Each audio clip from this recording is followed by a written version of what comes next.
Hello mga kapatid, magandang araw po. Kumusta na po kayo? At sana nasa mabuting kalagayan po kayo. Happy New Year.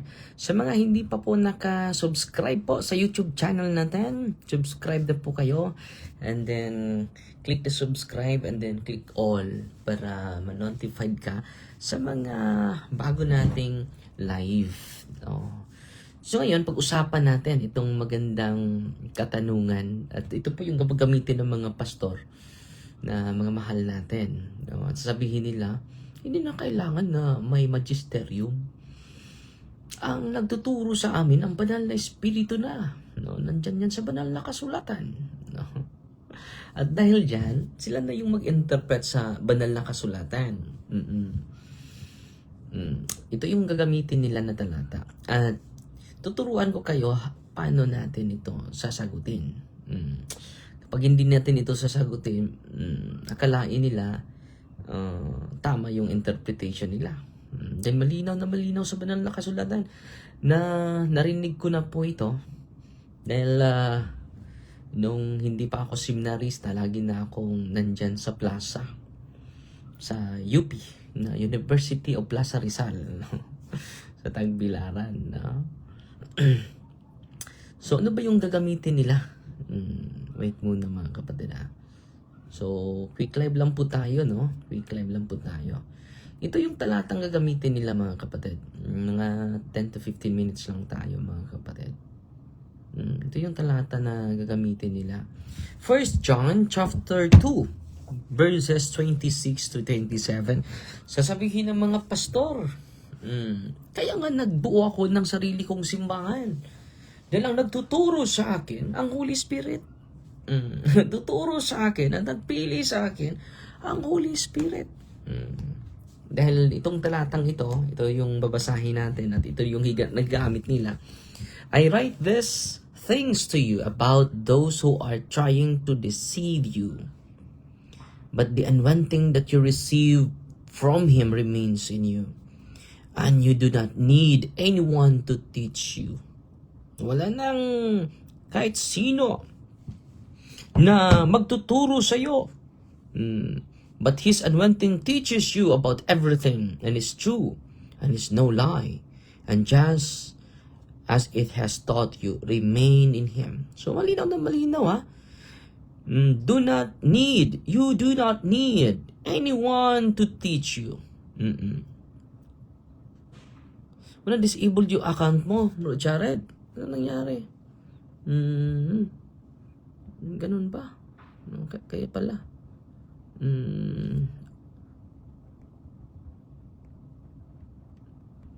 May pinadala ako sa iyo, bro. Sana makuha mo. The same number. Isisend ko sa iyo mamaya. No, ano nangyari sa Facebook mo? Dahil siguro maraming nagagalit sa iyo. Opo, kaya di po kayo makontak. So, nag-reply ako sa iyo. Nag-reply ako sa may nag-text sa akin, di ba? Nag-reply naman ako. Oh, message failed pala. Nag-reply ako pero message failed, bro. Yung nangyari sa Facebook mo, bro. Sige. Nag-chat ako sa bago mong bro. Wala ng ito, walang picture. So patuloy tayo ha. Patuloy nating i-discuss ito mga kapatid. Tama ba itong nasa isipan ng ating mga pastor na kailangan na natin na walang magtuturo sa atin? Okay. Ito yung sabi ni Saint Basil the Great. The Spirit enlightens the soul, making it spiritual, not by instruction alone, but by communion. So, hindi tayo hihiwalay sa simbahan, mga kapatid. Dahil yung turo, mga kapatid, here is transformative, not academic. Truth is known by communion, not through information alone. Then one thing reshapes the soul to see rightly. So sa pag-aral natin sa katotohanan becomes you are being changed into it, transformative. So dito tayo sa sa interpretation ng mga yun ba ang dahil unwanted ka na? Ano ba itong understanding sa simbahan sa unwanting, dapat nating pag-aralan dahil marami sa atin sabi nila, ako na bahala. Ang banal na espiritu na magtuturo sa akin. Pwede ba yun? Hindi pwede yun.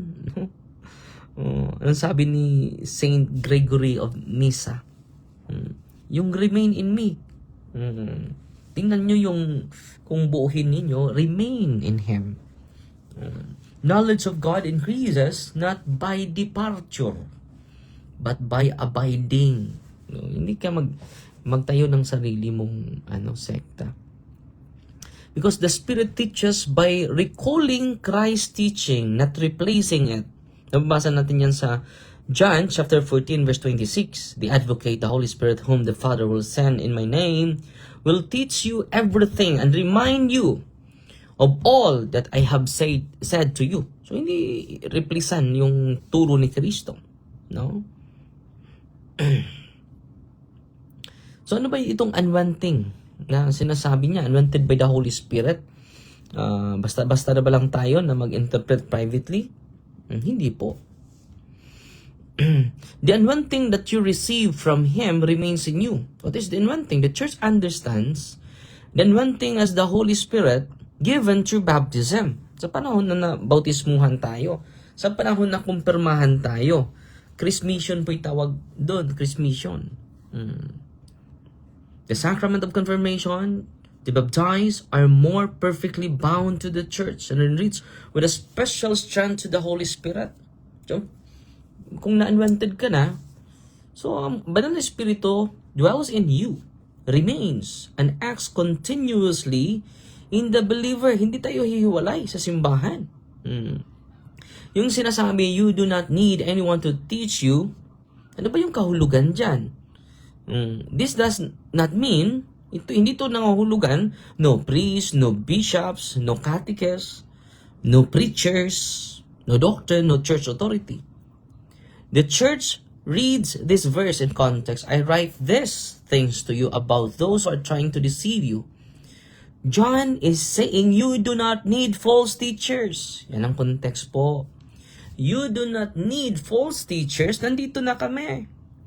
You do not need new doctrines. Nandito na po yung aral. You already possess the fullness of apostolic faith. Yung tinuturo namin sa inyo.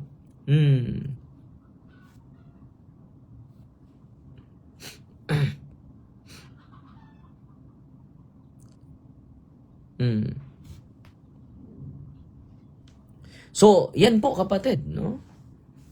You already possess the fullness of apostolic truth, apostolic faith, dahil unwanted na po kayo sa simbahan. So ano yung unwanting? Hindi departing, but abiding to the church.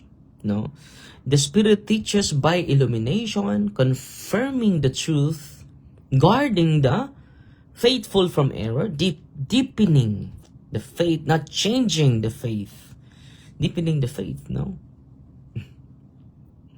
So ngayon mga kapatid, so he did not remove teachers but deceivers. Yun po yung point dyan.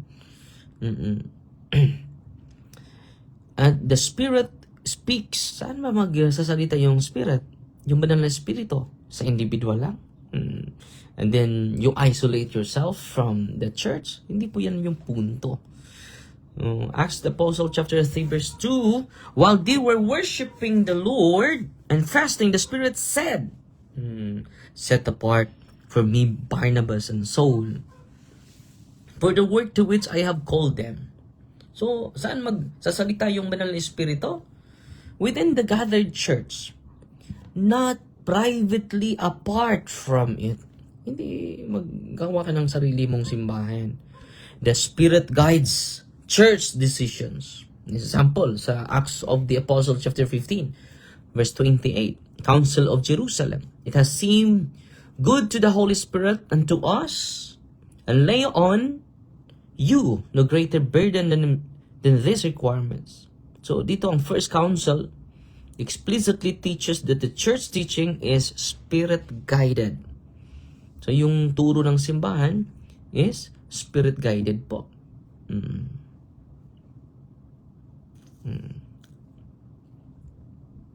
So sa 1 Corinthians naman, so ang Banal na Espiritu nagtuturo sa apostolic teaching. Hindi sa personal teaching. No? We speak not in words taught by human wisdom, but taught by the Holy Spirit. So apostolic teaching is spirit-instructed, not self-generated. Take note, not self-generated. Hindi lang sa sa apostolic teaching. Guided by the Spirit. Pati na sa mga ordained minister. Ordained minister. Mapapasa natin yan sa Acts of the Apostle chapter 20 verse 28. Keep watch over yourselves and over all the flock, of which the Holy Spirit has made you overseers. So the church authority is spirit established. It is established by the Holy Spirit. Of which the Holy Spirit has made you overseers. Or, sa ibang dito is obispo. The church hears what the Spirit says. Revelation chapter 2 verse 7. Saan ba yung magsasalita yung Banal na Espiritu? He who has an ear, let him hear what the Spirit says to the churches. So, dito mga kapatid, the Spirit addresses churches, not isolated individuals. Take note, not isolated individuals. No? So, malinaw na malinaw. Dandahan na luminaw mga kapatid, na hindi sapat na tayo lang mag-interpret sa Biblia. Kung totoo na guided kayo ng Espiritu Santo, bakit yung Baptist? Bakit yung born again hindi nagkaisa? So official teaching nila, di ba? So pwede ba yun? Na iba-iba yung interpretasyon ng Holy Spirit? So mag-ingat po kayo So the Spirit addresses to the churches, not to isolated individuals. So hindi po magagamit nilang talatang ito. 1 Juan chapter 2 verse 26 to 27. Anyone, you do not need teacher. Meaning to say, you did not need anyone to teach you. Meaning, you do not need false teachers to teach you. Nandito naman kami, di ba? When the Spirit of truth comes, He will guide you in all the truth. John chapter 16 verse 13. Ito po, historically fulfilled through the church teaching mission. Totoo po yun. So dito mga kapatid, the Holy Spirit speaks. The Holy Spirit guides decisions. The Holy Spirit appoints leaders. The Holy Spirit preserves doctrine. The Holy Spirit addresses churches, not private sects. Never in Scripture or church fathers, does the Spirit bypass the church to contradict her. So hindi po, totoo yun. So yung sinasabi nila mga kapatid na sila na yung magtuturo sa sarili, hindi totoo yun. No? Kailangan natin ng simbahan. Kailangan natin because the church is the pillar and the foundation of truth. 1 Timothy chapter 3 verse 15 to 16. So yan lang po muna Uy, umabot tayo ng 15 minutes. Nakalimut ako. At salamat sa Diyos po. So fight Team Maria, the tax of thee with a humble heart in the name of the Father and of the Son and of the Holy Spirit. Amen. Our Father, who art in heaven, hallowed be the name, the kingdom come, the will be done on earth as it is in heaven. Give us this day daily bread, forgive us our trespasses, as we forgive those who trespass against us, and lead us not into temptation, but deliver us from evil. Amen. Hail Mary, full of grace, the Lord is with you. Blessed are you among women, and blessed is the fruit of the womb, Jesus. Holy Mary, Mother of God, pray for us sinners, now at the hour of our death. Amen. Glory to the Father, to the Son, and to the Holy Spirit, to us in the beginning, is now, never shall be, world without end. Amen. In the name of the Father, and of the Son, and of the Holy Spirit. Amen. Fight Thee, Maria, that acts of Thee with a humble heart po. Maraming salamat po. At sa star senders natin ngayon, si Bill Rose. God bless you po, Father. Nagpadala ng 100 stars. Salamat po. At si Anisha Oro Inok, nanood sa atin. Bye, Dre. God bless. Fight Thee, Maria, that acts of Thee with a humble heart po. God